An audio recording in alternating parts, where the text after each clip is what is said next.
Today, your Old Droog dropped a surprise album, because why not, titled Time. And to, ready us for this album, without us really even knowing there was an album coming, he dropped a track earlier in the week titled Dropout Boogie, featuring MF Doom. Seeing as they're both pretty intricate lyricists, it's only right that we go bar for bar and break down the lyrics. If you are new here, this breakdown series is basically just something I do where I read off the lyrics to myself and give my interpretations as best possible, and it's just my understanding of it. If there's anything that I missed or misheard, misinterpreted, feel free to let me know in the comments below, because this is a educational experience for everyone. Because, it's fun to go into the lyrics like this. Anyways, we start off with a sample intro and then straight into Droog's verse. Go to school, dropped out when I heard that. Too busy trying to figure out where the bird's at. And the broads all stopped when I hopped. Droog starts off his verse pretty much telling you that he was a dropout. So all his life he heard, go to school. And he's like, nah, I'm not doing that. And that's something that I feel like a lot of people feel. Like, not for school in particular, but just in general. Like, if you have someone telling you to do something, there's a higher possibility that you're just going to not do it. And the whole time, while he was, contemplating school or just not wanting to go to school, he's like, I was just too busy trying to find where the bird's at and where the women's at.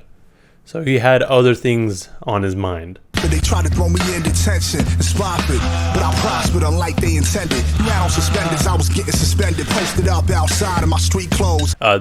So in school, when you misbehave, or if you just tend to be, in Droog's case, a dropout, or just someone who's not at all interested, you find yourself in detention. So he found himself in detention, but it was popping. Detention often is depicted as that place where all the bad kids go, but it's low-key pretty hot. Piano suspenders, I was getting suspended. I'm not sure what the piano suspenders line is in reference to, other than suspenders that are literally piano keys, because I have seen that in the past. But he was getting suspended, probably, again, due to him being in detention all the time because he's not really feeling school. And then he was just outside in his street clothes. Maybe he was in school or the school he was at had to be uniforms only. So he was just like, nah, I'm just in my street clothes, wearing whatever I want. Which is also a reason to be in detention or suspended eventually in certain schools, I feel. Or if you go against dress code. Principals tried to keep me out the hall like Pete Rose. Gambling, popped them all with a 6, 4 bogeys and more legs. Alcoholics, yesterday, E&J brought rum out today. Gambling, pop them all with a 6. Gambling, in school, people gamble every once in a while. But he could also just be talking about when he was outside of school. He would just be gambling and pop them all with a 6. That's kind of two ways, I feel. So gambling, pop them with a 6, like if you're playing craps, or shooting dice, but also pop them all with a 6, like a 6-shooter, like a revolver. So that's kind of a gamble too. Like, if things go wrong, you got something on you. And it sounds like these people that he's gambling with are just alcoholics. Yesterday they were drinking E&J, today they got rum. Tapping bottles like warriors come out to play. These meddling kids was peddling meds. We sold at high grade like nerds. I paid to solve a square root for me. That's why I broke the code in a square root for me. Tapping bottles like warriors, in the film, you would have the bottles, just tapping the bottles. Warriors. These meddling kids, I think that's just in reference to Scooby-Doo and the Mystery Gang. But they aren't, these meddling kids is in reference to that, but they weren't the ones peddling MIGs. At least not to my knowledge. They sold the high grade like nerds. So the high grade, here we're talking about drugs of some sort. It is high grade. And he's comparing the quality of those drugs to the quality of grades that the nerds would get. And he would often pay them to solve a square root for him. And because he's paying them and because he's supplying goons, I guess, both those people are rooting for him. But if I went back in time, I would dare be that geek sitting in front of the class doing his homework, prepping to be somebody in life. Instead of roaming the streets with my mom's kitchen knife. She didn't even rhyme when I told it. This is all the things that he did, supposedly. And he's like, you know what? Looking back, I would just, no, I wouldn't do that. I would actually pay attention in school. It'd probably pay out and work out better for me. Like he'd just be that geek in front of the class doing his homework. And he's just trying to be someone in life instead of roaming the streets with a kitchen knife, to which his mother did not really find joy in. Like we bought the whole set from IKEA, I know you stole it. Snuck around real cowardly. Took a metro to go uptown to Cops Hour D. Never chill downtown on Bowery. And then following up the line about stealing the kitchen knife, or well, having the kitchen knife, his mom was like, we bought the whole set from IKEA. Who else is gonna steal this knife? And then he snuck around real cowardly. Like, I mean, some people feel like sneaking around and just sneaking in general is kind of cowardly. So I think in this case, he was more just trying to hide it from her. And then he took the metro to go uptown. And then the cops out with D.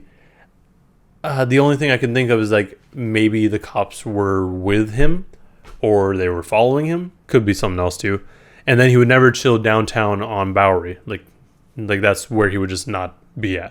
Was either my hood, Flatbush, Harlem, or the Bronx. Out of my mind, straight lunacy. Avoiding truancy and chasing new pussy. You see where that took me. The only places that he would hang out instead of being downtown on Bowery would be his hood, Flatbush, or Harlem, or the Bronx. Like those are the places that he felt more comfortable and more safe. That's where he had a pass. And then he's just, again, looking back, he's like, I was out of my mind during that whole time. This is just straight lunacy. And then him saying avoided truancy, it's interesting. I mean, so truancy is like when you are out of school without good reason, which can lead to expulsion or suspension and stuff. But he's saying he avoided truancy. So he avoided being out of school without good reason. So he had a good reason to be out of school, at least maybe in his mind. But it could also be that like maybe he's going into truancy being like the side effects, like where you eventually get expelled and suspended. Like he would be out of school, but he would be there enough to get by, maybe. All those years and now paying bookies and playing hooky. Never danced at the prom.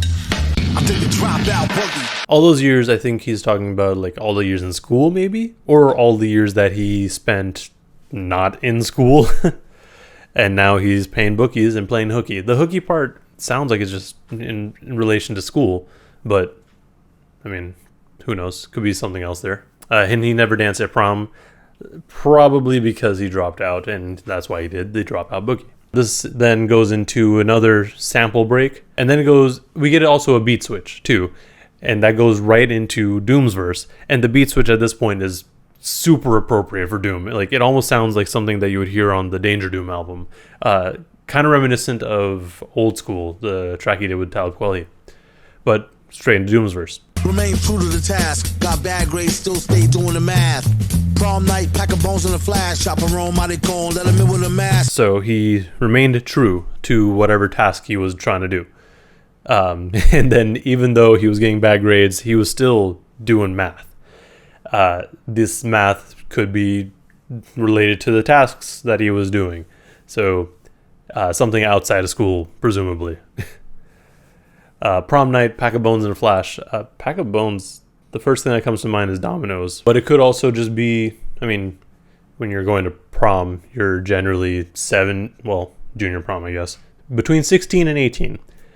Some cases, maybe 19 if you're older. But you're also, not of drinking age in the U.S. So the pack of bones could also just be a bag of beers, which, knowing Doom, that's very appropriate. Envisioning cocking a hammer and letting it blast. Feasible then with cameras ain't getting the pass, and that's trash. Deserve worse for late night meddling. And then he's just thinking in his mind, he's like, if things go south, maybe, he's like getting ready to pull the trigger. And then he's thinking that it's feasible, but then with cameras, he's not going to get a pass, as if he's probably going to get caught if he does something like that. Then he's also saying they deserve worse for late night meddling.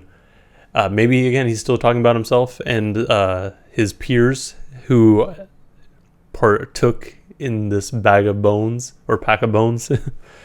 Like they deserved worse, but could be something else too. Bill and irate still be quite the gentleman. They off beats, 2 left hooks, stew pork beats, snowing powder, sugar, sand, New York sweet. Until they blindside high speed on a cross street. The villain is irate. Doom is irate. He is upset about something. But even when he's upset, he is still quite the gentleman.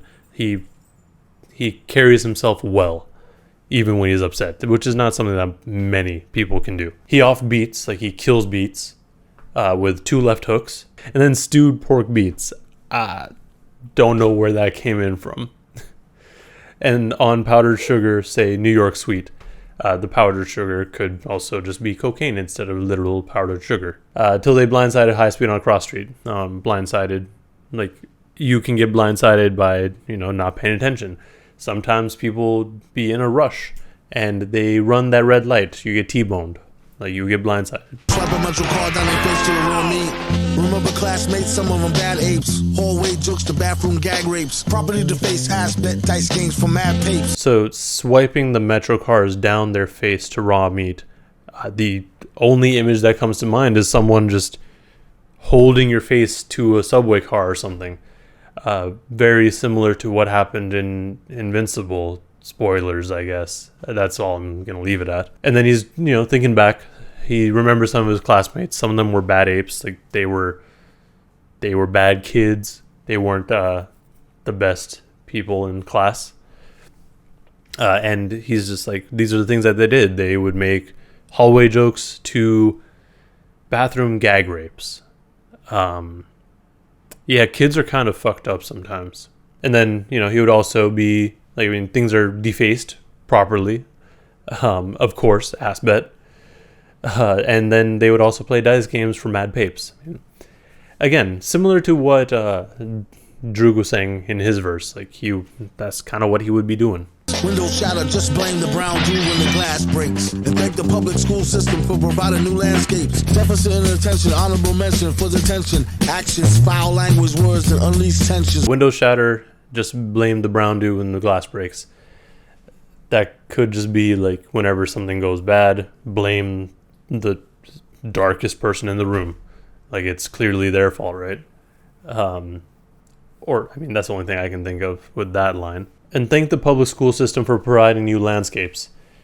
That's one thing that's kind of underrated about public schools. I feel like you are exposed to so much because there's so many people from so many different avenues of life. Yeah, most public schools aren't great, but you kind of miss out on all that human interaction and other knowledge. He then lists a bunch of reasons that he was in detention, with deficit in attention being an honorable mention. But those actions also include foul language, words, and unleashed tensions. That's pretty straightforward. Often probably resulted in suspension. As they say, another vacay melee, a yoke teacher up on payday, or roll a reefer. So all those things that were just listed off for him being in detention would also often result in him being suspended, or potentially. And then he treats suspension as another vacation. Say hey, and go get the Latigras and the leaves off layaway. Stepped off the bounce, couldn't deal on a day-to-day. Dropout Boogie, repeat the steps or pave the way, okay? Only thing I got from Dropout Boogie, that is the Dropout Boogie line. Just doing the Dropout Boogie, it's a dance, so there's steps to it. Either you follow the steps or you pave the way for a new take on it. No say, shalom, instructor chose to stay at home today. His favorite class got along with the 2 kids. And still cool up till now is you stupid. It's all about commerce regardless who bombed first. More like who stayed calm when the drama bursts. So then he's basically saying, yo, the instructor told you to stay home today. But then he's going back and he's like, yo, no, but this is my favorite class with all these cool kids. And he's still cool with them till now. So he's like, why would I stay home? During his whole high school days, maybe. It's all about karma. Karma is the idea of do good and get good back, or do bad and get bad back. But it's all karma regardless of who bombed first. Meaning, I think that's more of in the negative sense. Like, whoever did this negative deed first, it really doesn't matter. Like, it's all karma. Like, it's all a cycle. And instead of that, it's more about who stays calm when the drama bursts. Because, yeah, when shit pops off, I mean, some people are going to be more aggressive. And some people are just going to be like, no, I'm going to hang back and take in all this. Then there's another little bit of a sample beat, and then the track's over. This song, honestly, was really dope.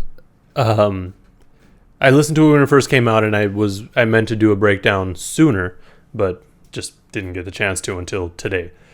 And conveniently, I mean, the album dropped as well. And if you haven't checked out Time, it is a really solid album. I've only really given it one full listen so far, and I liked it.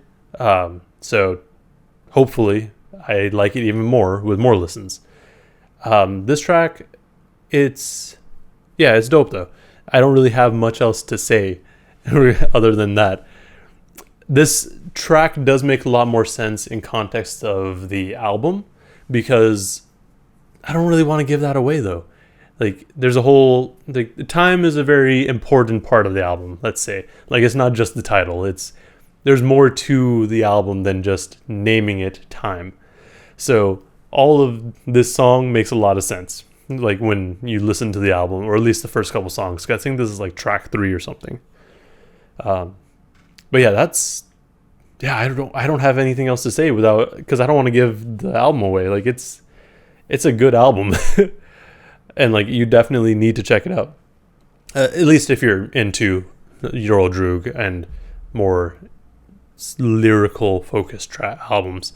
This is definitely more of partially a concept, I'd say, but also a lot of these tracks could be played on their own. But yeah, no, this was a dope track. And I mean, both verses were solid. So, I mean, what else is there to say? Well, what is left to say is, let me know in the comments below what you thought of this track. And again, let me know if I missed anything or misinterpreted anything. Also, like and subscribe if you want to see more content like this. And if you liked it enough, maybe share it with a friend. Also, thank you for watching. Please stay safe out there.